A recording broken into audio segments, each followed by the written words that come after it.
may mga galing sa INC na narito. At balita ko, sila po ay lumipat na sa EDSA din.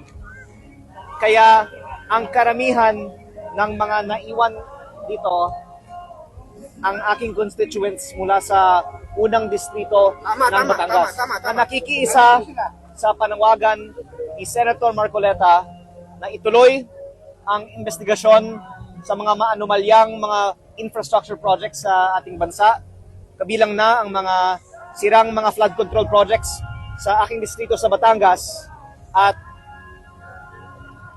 ayusin ang paggamit ng pondo ng pamahalaan na nagmumula sa buwis na binabayad ng mga mamamayan katulad ng aking mga constituents sa Batangas.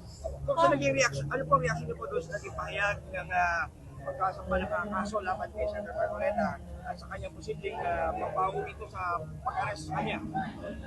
Marami po akong mga may isasagot dahil una, ako po ay nagpahayag sa EDSA kanina ng ilang mga punto kung maaari ko pong sabihin. Unang-una, ikinalulungkot ko na kung sino ang nag-iimbestiga ng katiwalian sa DPWH, sila pa ang kinakasuhan. Mali. Halimbawa dyan si Senator Marcoleta at may mga iba pa. Pangalawa, napaka-hypocritical ang mga nag-allege na si Senator Marcoleta ay tumanggap ng hindi legal na donasyon para sa kanyang kampanya. Samantala, masasabi ko, napakaraming mga kongresista at senador ay tumatanggap ng hindi lang mga maling mga campaign donations, kung hindi ang kanilang mga kampanya ay pinopondohan ng flood control. Literal kong masasabi, yung pera na nagmumula sa mga flood control projects ng mga DPWH contractors ay ibinibigay sa mga kandidato para sa kanilang mga eleksyon, ayon sa ebidensya na nakalap ko at ng ibang mga tao. At pangatlo, ang aking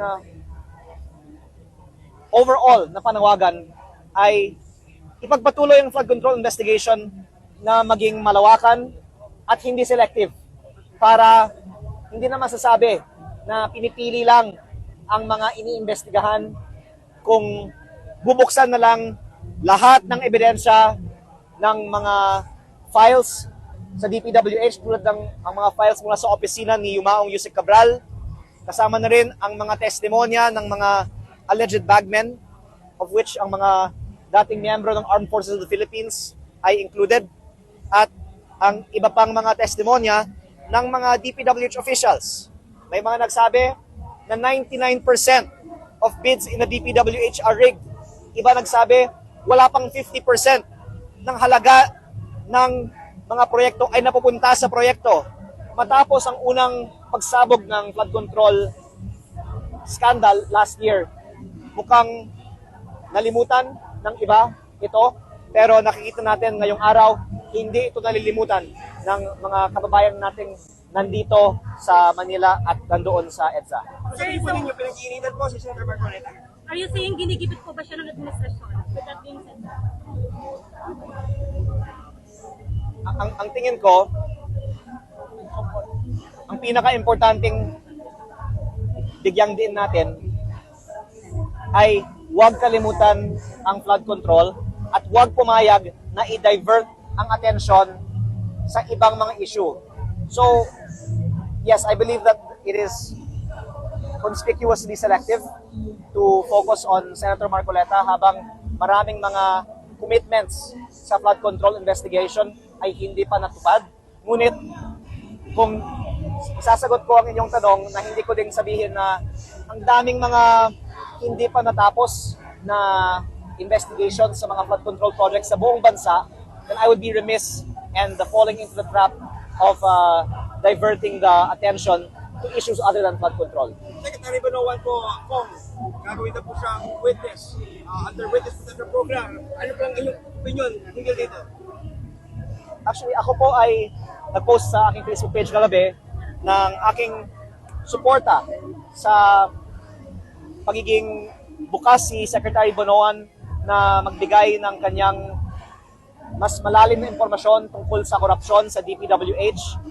Unlike others actually who have expressed dismay that, of course, part of being a state witness is admitting guilt, but that you're not the most guilty. And para sa akin, ang importante, pakinggan natin muna kung ano ang sasabihin ni Secretary Bonoan, at yan din ay isang contribution ng mga pagkikilos ngayong araw, dahil kung makita ng mga testigo katulad ni Secretary Bonoan at ang iba pang mga dating miyembro ng kabinete ni Pangulong Marcos na sumusuporta ang taong bayan sa paglalabas ng katotohanan, sana mas ma-encourage sila at ang iba na magsabi ng totoo. Kung nabanggit niyo po kayo na yung selective justice sa pag-file po sa nakaambang pag-file ng flood records kay Sen. Marcoleta, ano po yung message ninyo kay Ombudsman Remulla after that? Una, ako po ay actually nagpapasalamat na nabubuksan ng Office of the Ombudsman ang istorya ng flood control muli. Dahil, alam nyo, nalulungkot ako sa mga nakaraang mga linggo, parang nalimutan na rin ang flood control at ibang mga issue ang tinatalakay. Kaya, in fairness, kung hindi sa press briefing na ginanap kahapon, wala tayo dito ngayon nag-uusap tungkol sa flood control. At ang hihilingin ko lang na lang ay sa Kongreso, talakayan natin ang anomalous flood control projects sa buong bansa. At wag lang ang nasa Bulacan First District o ang Mimaropa o ang mga insertions ng iilan. Dahil yan po ang napansin ko sa mga recent na mga statements. Sinasabi, si Senator this, Senator that, ang may umano'y insertion na idinaan through the office of Yusek Cabral and Secretary Bonoan. Ngunit, kung insertion ang pinag-uusapan, halos buong 19th Congress, hindi naman 100%, pero halos lahat ay may insertion ayon sa mga testimonya at dokumento na hindi lang ako ang nagsasabi na meron.